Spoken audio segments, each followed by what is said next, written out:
کوئی اگر لیڈر جب بنتا ہے تو وہ لیڈر تب بنتا ہے جب لوگ اس کی عزت کرتے ہیں. کوئی اپنی ڈنڈے سے عزت نہیں کروا سکتا. عزت ایک تو اللہ دیتا ہے اور اللہ دیتا ہے آپ کے اعمال کی وجہ سے, آپ کے کردار کی وجہ سے. تو عزت اگر آپ نے کمانی ہے تو نبی صلی اللہ علیہ وسلم کے راستے پہ چلو, اور ان کی جو دو صلاحیتیں تھیں نبوت سے پہلے, صادق اور امین, سچا اور انصاف کرنے والا. لیڈر کے لیے دو اور صلاحیتیں چاہیے.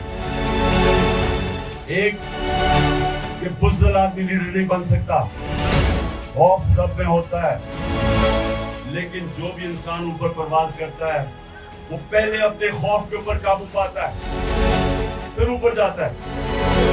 اور چوتھی کوالٹی, دیکھیں جو سب سے بڑا بت ہے خوف کے بت کے اور پیسوں کے بت کے علاوہ, وہ ہے اپنی میں کا بت. انسان اپنی میں کو قابو نہیں پاتا, وہ اپنی میں کی پوجا کرنی شروع کر دیتا ہے. جو اپنے میں سے باہر نہیں نکلتا, اپنے آپ سے باہر نہیں نکلتا, وہ بڑا انسان نہیں بنتا.